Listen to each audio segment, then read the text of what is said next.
Village food with Rupsana, আমি সেই রূপসানা আবারও হাজির হলাম প্রত্যেক দিনের মতন দারুণ স্বাদের পাকা আম দিয়ে গোবিন্দভোগ চালের সন্দেশ রেসিপি নিয়ে। আসসালামু আলাইকুম সুপ্রিয় দর্শক বন্ধুরা, আজকের আমি গোবিন্দভোগ চাল দিয়ে আর পাকা আম দিয়ে একটা সন্দেশ রেসিপি বানিয়ে দেখাবো। তার জন্য নিয়েছি এখানে আমি একটা পাকা একদম আমাদের গাছের টাটকা আম, আর নিয়েছি এখানে 200 গ্রাম গোবিন্দভোগ চাল। এবার আমি এখানে একটা মিক্সিং বোল নিয়েছি। এবার আমি বোলের মধ্যে আমি আমটা সুন্দরভাবে এইভাবে ছিলে নেব। আমটা ছিলে নিয়ে আমের যে একটা পিউরিগুলো থাকে, আমের পিউরিটা আমি সুন্দর করে বের করে নেব।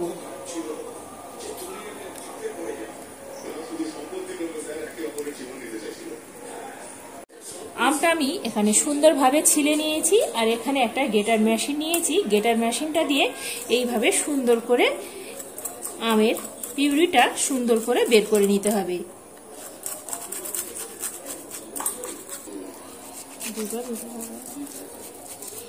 এখানে আমি সুন্দর করে বের করে নিয়েছি, আর দেখেই বুঝতে পারছেন কতটা ইজি ভাবে আমি করে নিয়েছি। এবার আমি এটা এক সাইড করে নেব। এখানে আমি একটা ফ্রাই প্যান নিয়েছি। ফ্রাই প্যানের মধ্যে 2 থেকে 3 চামচের মতন এখানে আমি ঘি দিয়ে দেব। ঘিটা আমি মেল্ট করে নেব। ঘিটা মেল্ট হয়ে গেছে।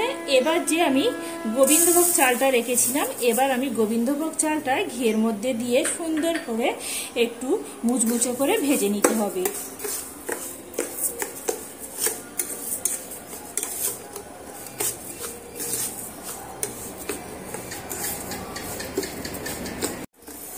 চালটা আমি এখানে খুব সুন্দর করে ভেজে নিয়েছি, আর এখানে চালের রংটাও সম্পূর্ণ চেঞ্জ হয়ে গেছে। একটু কাছ থেকে দেখিয়ে দিই চালটা কিভাবে আমি ভেজে নিয়েছি। এর থেকে বেশি কিন্তু ভাজবো না। এখানে আমার চালটা ভাজা একদম রেডি হয়ে গেছে। এবার আমি চালটা নামিয়ে চালটা সুন্দর করে ঠান্ডা করে নিতে হবে। তারপরে একটা মিক্সিং জারের মধ্যে আমি গুঁড়ো করে নেব। এখানে আমি সন্দেশের রেসিপিটি বানাবো বলে আমি এখানে মিল্ক পাউডার নিয়েছি, আর তার সঙ্গে আমি 300 গ্রাম পানি দিয়ে দিয়েছি, দিয়ে সুন্দর করে জাল করে নিয়েছি। এবার আমি আগে থেকে যে আমের পিউরিটা বের করে রেখেছিলাম, এবার আমি এই দুধের মধ্যে দিয়ে দেব।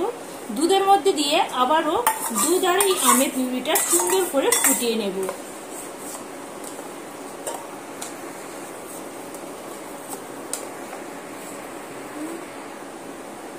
এবার আমি দিয়ে দেব এখানে 100 গ্রাম চিনি, দিয়ে দেব 1 চিমটি মতো নুন, দিয়ে দেব 1 চামচের মতন ঘি। যেহেতু আগে আমি এখানে 3 চামচ ঘি দিয়ে ভেজেছি, এখানে আমি এবার 1 চামচ ঘি অ্যাড করলাম। ঘি, চিনি, নুন আর যে আমের পিউরিটা আমি এখানে অ্যাড করেছি। এবার সমস্ত কিছু উপকরণ দিয়ে সুন্দর করে আবারও মিনিট 5 ধরে আমি এখানে ফুটিয়ে নেব।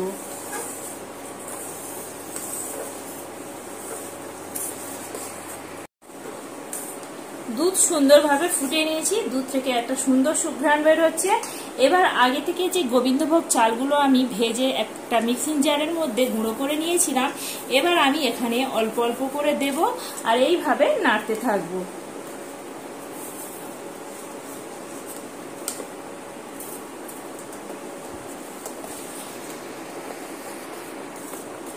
সমস্ত চালের গুঁড়োটা দিয়ে দিলাম। এবার চালের গুঁড়োটা দিয়ে এইভাবে অনবরত নাড়তে হবে। নাড়া বন্ধ দিলে কিন্তু চলবে না, তাহলে তলা থেকে ধরে যাবে, আর এই চালের সন্দেশটা খেতে একদম ভালো লাগবে না। বন্ধুরা, এই সিজনে কিন্তু খুবই সুন্দর আম পেকে গেছে। এইভাবে হলেও পাকা আম আর গোবিন্দভোগের চাল দিয়ে এইভাবে এই চালের সন্দেশটি বানিয়ে দেখতে পারেন। খেতে বন্ধুরা অসম্ভব মজাদার হয়। এবার আমি এটা কিছুক্ষণ ধরে এটা রান্না করে নেব। এইভাবে রান্না করতে করতে এখানে চালটা একদম, চাল আর দুধ একদম শুকিয়ে আসবে।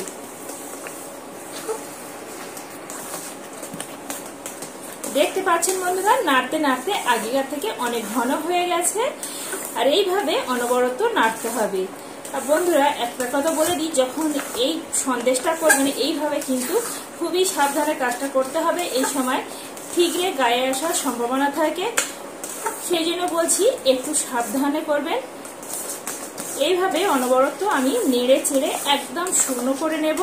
তারপরে দেখাচ্ছি বন্ধুরা, এটা একটু করতে যদিও সময় লাগে বন্ধুরা, খেতে বন্ধুরা অসম্ভব মজাদার হয়। এটা বাচ্চা থেকে বড় বয়স্করা সবাই খেতে পাবে। আর এটা দেখে বুঝতে পারবে না যে গোবিন্দভোগ চাল আর আম দিয়ে এই সন্দেশটি বানানো হয়েছে।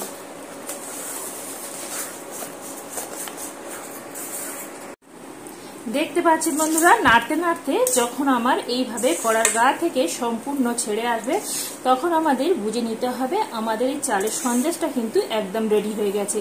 এবার আমি এটা নামিয়ে নেব। তার জন্য আমি এখানে একটা টিফিন বক্স নিয়েছি, আর টিফিন বক্সে একটা খাতার পেপার নিয়েছি, আর একটু ঘি ব্রাশ করে নিয়েছি। এবার আমি এর মধ্যে তুলে নেব। সমস্ত সন্দেশের জন্য আমি এইভাবে কৌটোর মধ্যে নিয়ে নিলাম, আর সুন্দরভাবে এইভাবে সেট করে নেব। এখানে আমি টিফিন বক্সের মধ্যে সুন্দর করে সেট করে নিয়ে আবার এটা সুন্দর করে ঠান্ডা করে নিয়েছি। এবার আমি এটা দেখাচ্ছি। এখানে একটা প্লেট নিয়েছি, প্লেটটা এইভাবে দিয়ে এইভাবে হালকা একটু ট্যাপ করে নেব। এখানে আমি ট্যাপ করে নিলাম। ট্যাপ করতে কত সুন্দরভাবে উঠে এসেছে।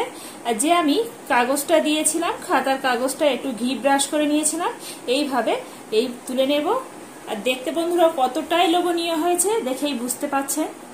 এইভাবে হলেও একবার আম আর গোবিন্দভোগ চাল দিয়ে বানিয়ে দেখতে পারেন। এবার আমি এটা আমার পছন্দ মতন কেটে নেব।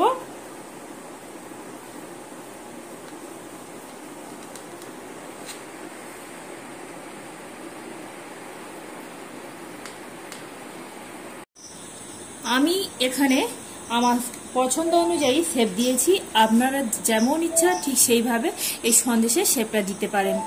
এখানে আমি একটা প্লেটে তুলে নিয়েছি, আর দারুণ স্বাদের পাকা আম দিয়ে গোবিন্দভোগ চালের সন্দেশটা একদম রেডি হয়ে গেছে। বন্ধুরা একবার হলেও এইভাবে বানিয়ে দেখতে পারেন, খেতে এতটাই টেস্টি হয়, না তৈরি করে খেলে বুঝতে পারবে না যে স্বাদ কতটা। বন্ধুরা আজকের এই পাকা আম আর গোবিন্দভোগ চালের সন্দেশ রেসিপিটি যদি ভালো লেগে থাকে বন্ধুরা একটা লাইক করে দেবেন। লাইক করে আমার সাথে থাকবেন। এইভাবে নিত্য নতুন সহজ সহজ রেসিপি পেতে গেলে অবশ্যই করে আমার চ্যানেলটি সাবস্ক্রাইব করে রাখবেন।